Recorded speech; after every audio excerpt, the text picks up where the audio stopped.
Leroy Cruz here, your life applications officer. Gotta keep my voice down. But,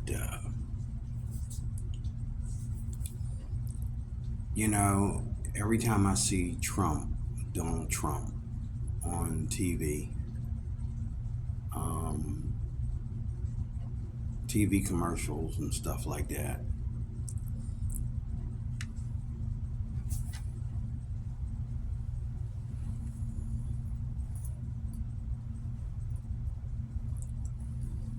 there's always somebody that says, yeah, boy. They never say him by his name. They call him my boy. He's got to be my boy because, you know.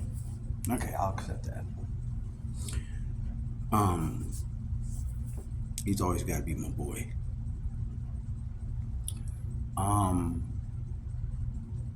Whenever I see him on the news, people they say, "Oh yeah, your boy. They're gonna get him for blah blah blah blah, and he's gonna spend blah blah blah amount of time in jail, and he's he did this and he did that." Now this latest one that I just heard about was now they're like accusing him of something. Now they're trying to go after him for getting numbers wrong. What? They're trying to go after him because he got the numbers of what the Trump towers are worth or what they're not worth. He's claiming things are worth more than what they are or less worth than what they are. Okay. And so that's a reason that's fraudulent. And it's, first of all, the man is not the president right now. And anybody with common sense knows that unless you are out there shooting someone or raping somebody or,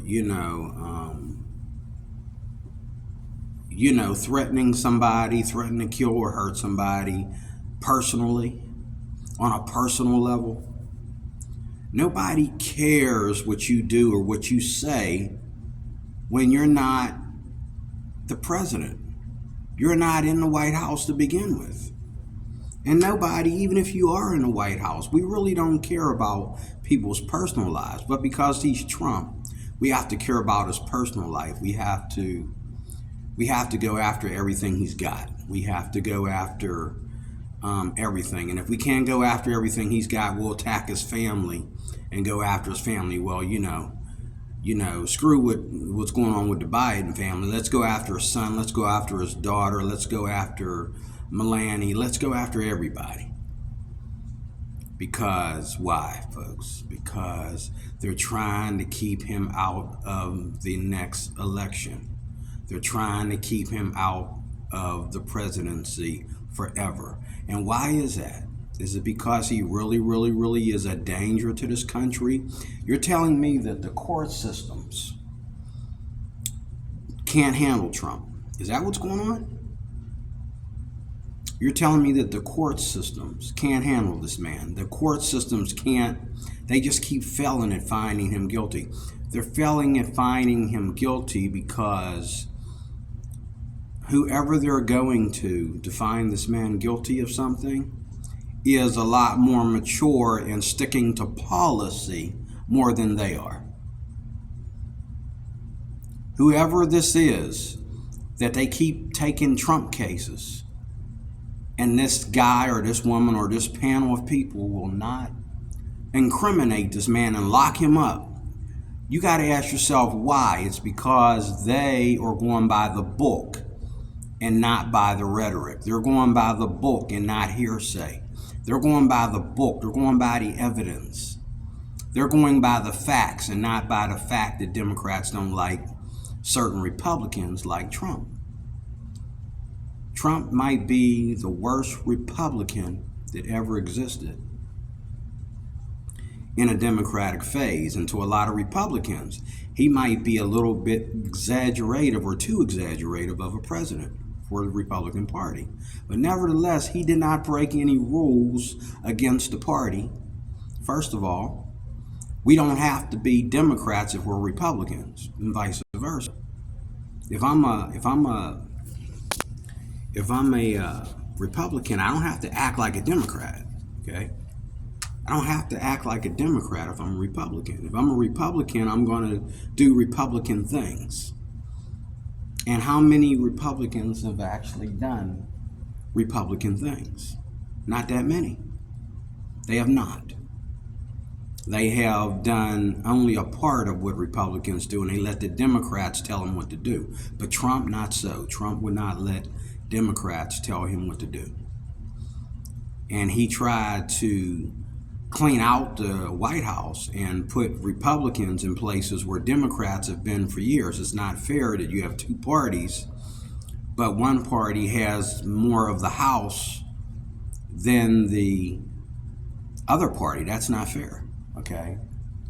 Republicans should have just as much free speech and free space, just as much free speech and free space as the Democrats do. The Republicans should have just as much free speech and free space as the Democrats do.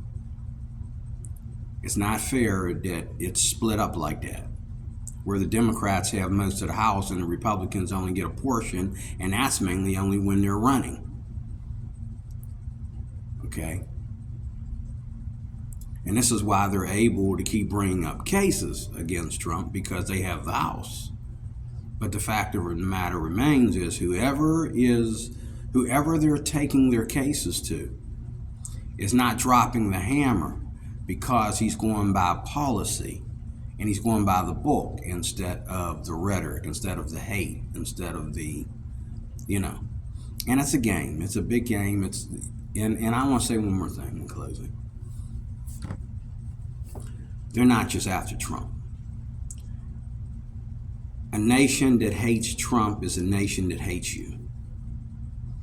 Everything that they hate about Trump, okay, from his private life to the life that he spent as a president, okay, that includes you.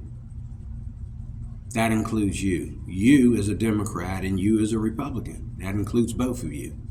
Your right to do things the way you feel is right. Your right to let your voice be heard. Your right that when it's your turn, this is what I'm going to do because it's my turn to do it.